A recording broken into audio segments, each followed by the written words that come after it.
जी, तो इस वीडियो में हमने देखना है कि आप मैजिक फंक्शन किस तरीके से यूज़ करते हैं। अगर आप यहाँ पे डॉक्यूमेंटेशन पे जाएँ लारावेल लाइववायर की, यहाँ पे एक्शंस पे हैं, तो आपको काफ़ी सारे यहाँ पे मैजिक एक्शंस मिलेंगे। मैजिक एक्शंस भी कह सकते हैं या फंक्शंस भी कह सकते हैं। इनको आपने यूज़ करना है। तो सबसे पहला हम इस वीडियो में देखेंगे कि सेट कैसे यूज़ करते हैं। अब सेट करता क्या, आपने किसी चीज़ की वैल्यू को चेंज करना है बगैर फंक्शन क्रिएट किए। मिसाल के तौर पर यहाँ पे हमने क्रिएट किया था इंक्रीमेंट वाला, यहाँ पे मैं क्लिक करता हूँ, ये बढ़ता जाता है। पहले हमें एक बटन बनाना पड़ा, उसके साथ हमने एक फंक्शन पास किया और फंक्शन हमने यहाँ पे जो वो क्रिएट किया था ताकि हम इसकी नंबर की वैल्यू को बढ़ा सकें। अब इस कोड को कम करने के लिए आप सेट का फंक्शन यूज कर सकते हैं। इसको आपने यहाँ से मिटा देना। इसके बाद आपने ये करना है, जहाँ पे आपने इंक्रीमेंट पास किया यहाँ पे आपने करना डॉलर सेट। जितने भी मैजिक फंक्शन है वो डॉलर से स्टार्ट होता है, डॉलर और फिर आगे उसका नेम आता है, तो सेट। इसके बाद यहाँ पे आप डबल कोट्स दे दें, क्योंकि हमारे यहाँ पे बाय सिंगल कोट है इसलिए मैंने यहाँ पे डबल कोट बीच में पास कर दिया। यहाँ पे अब आपने देना है वेरिएबल का नेम जिसकी वैल्यू आपने चेंज करनी है, तो यहाँ पे नंबर दे देता हूँ मैं, यहाँ पे क्योंकि हमने नंबर पास किया हुआ है। इसके अलावा यहाँ पे अब आपने कॉमा डालना है और इसके अंदर आपने करना है जो आपकी वैल्यू होगी इसको इंक्रीमेंट करना है, तो यहाँ पे आप दे देंगे नंबर जो हमारा वेरिएबल है नंबर का, और इसके आगे दे देंगे +1।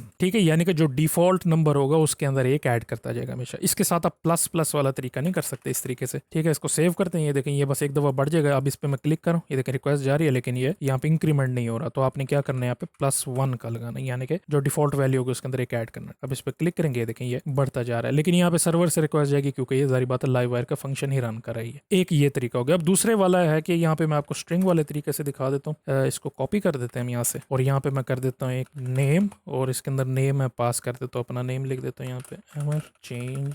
सेव कर देते हैं। यहाँ पे एक वेरिएबल ले लेते हैं जिसमें मैं पहले से रख लेता हूँ एक नेम, जुनैद रख लेते हैं इसमें। ठीक है, यहाँ पे आके नीचे दिखा देते हैं डॉलर नेम, और यहाँ पे हमने कर देना है इसको नेम, यानी कि जब मैं क्लिक करूंगा नेम के ऊपर तो नेम को एमर पे चेंज कर देगा जब चेंज वाले बटन पे क्लिक होगा। ठीक है, इसको सेव कर देते हैं। यहाँ पे मैं क्लिक करता हूँ चेंज पे, देखिए ये एमर पे चेंज हो गया। अगर आपने इसको उल्टा करना हो तो यहाँ पे सारी बात एक और ले लेंगे, चेंज नेम यहाँ पे अब जुनैद करना, यहाँ पे पहले वाले पे करेंगे एमर हो जाएगा, दूसरे वाले पे करेंगे जुनैद हो जाएगा। ठीक है जी, तो इस तरीके से आप डॉलर सेट का मैजिक फंक्शन यूज करते हैं।